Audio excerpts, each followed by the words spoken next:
नमस्कार दोस्तों, स्वागत है सौर भारत में। मैं हूं आपके साथ अमित खत्री।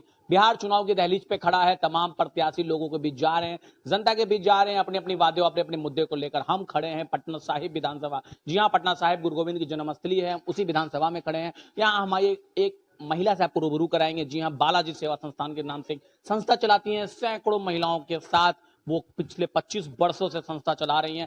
क्या उद्देश्य है और इस बार के चुनाव में पूरी महिलाएं, उनकी जो संगठन, उनका जो संस्था है, पूरी महिलाएं किस ओर टकटकी निगाहों से देख रही है, किसे देंगे अपना समर्थन, किसे देंगे अपना साथ, किसका करेंगे राष्ट्रीय तिलक। आइए इन्हीं बातों को जानने के लिए हमारे बीच है रीना अरोड़ा। आइए उनसे हम बात कराते हैं, आपको रूबरू कराते हैं। क्या पूरे मुद्दे होंगे, क्या कुछ बातें हैं। आपको स्वागत है हमारे चैनल पे।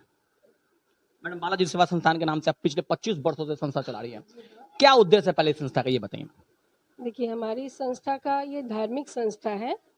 ये धार्मिक संस्था है और इसमें बहुत से घरेलू पर समस्याएं होती हैं, जो घरेलू समस्याएं महिलाओं को ही झेलनी होती हैं।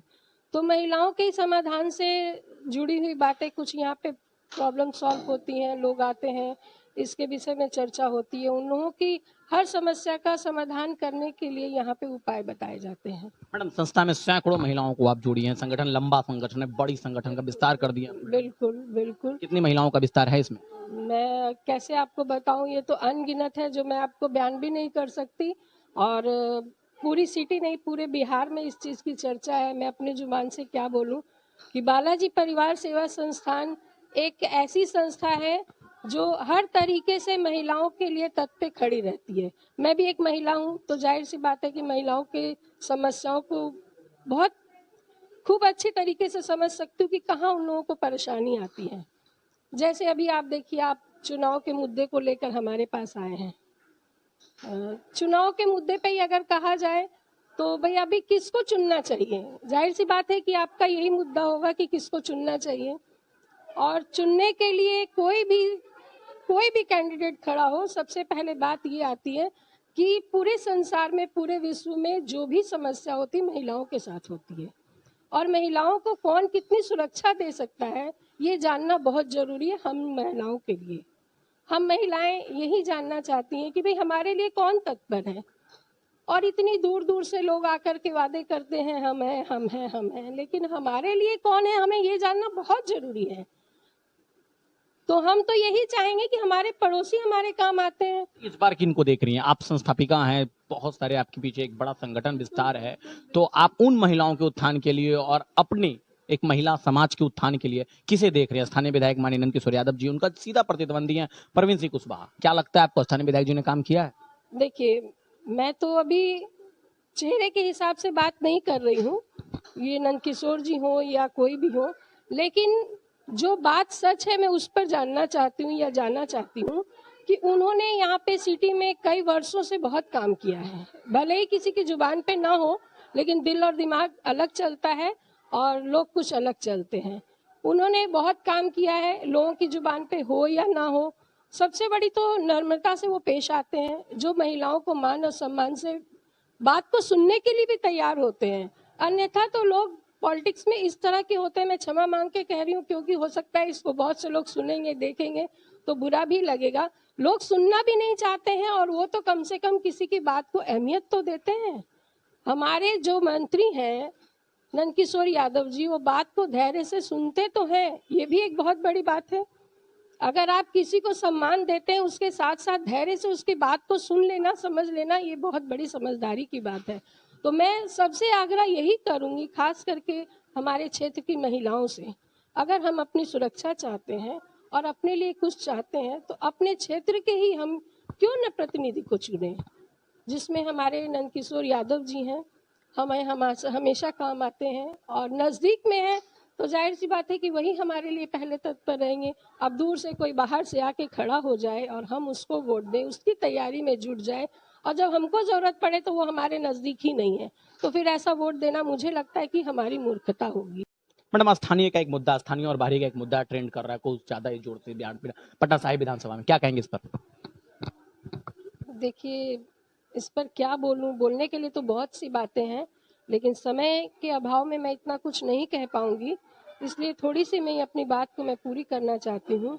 बाहर के लोगों को हम चुन तो लेते हैं, जैसे हम लोगों ने चुना था शत्रुघ्न सिन्हा जी को, लेकिन उसके बाद तो उनका चेहरा तो दिखना दूर, यहाँ तो कहीं नामो निशान उनका नजर नहीं आया। वो ऐसा लगा एक सपना था कि सपने में हम लोगों ने उनको वोट दिया और वो सपना हवा हो गया। क्या ऐसी गलती हम दोबारा करें या खुद पे रोए या खुद पे हंसे ऐसा करके? मुझे तो लगता है कि मैं कैसे महिलाओं को समझाऊं या समझा सकूं, अपनी इस बातों के माध्यम से आप तक ये मैसेज करना चाहती हूँ कि प्लीज प्लीज प्लीज आप लोग ये गलती दोबारा न करें कि हमें फिर से वो यादें रुलाए और रुला करके हमें फिर अपनी बेइज्जती महसूस हो कि हमने ये बहुत बड़ी गलती की कि बाहरी लोगों को हमने फिर से चुना है, अपने पड़ोस को नहीं देखा। अपने पड़ोस में हमारे इतने अच्छे नेता हैं नंदकिशोर यादव जी, प्लीज आप उनको ही वोट दें जो आपके काम आते हैं और आएंगे। महिलाओं को लेकर के जो आरोपी है, जो समझ ही नहीं सका कि महिला क्या है, महिला क्या है, तभी तो वो आरोपी है महिलाओं के लिए। तो हम वोट के लिए कैसे सोच सकते हैं? ये मूर्खता ना करे प्लीज। तमाम सरकारें महिलाओं को उत्पीड़न, महिला सशक्तिकरण की बात करती है, पर लेकिन जब सत्ता में बैठ जाते हैं, जब सत्ता पे काबिज हो जाती हैं, तो महिलाओं के सशक्तिकरण, महिलाओं का उत्थान, महिलाओं का उत्पीड़न सारे भूल जाते हैं। नहीं, ये वोट के इलेक्शन तक की बातें रहती हैं, उसके बाद तो कहते हैं ना सब कुछ सपना हवा हो गया, ये सपनों का महल टूट गया। तो हम महिलाओं के साथ अक्सर यही हुआ है और होता रहा है, और मैं नहीं चाहती कि ये होता रहे।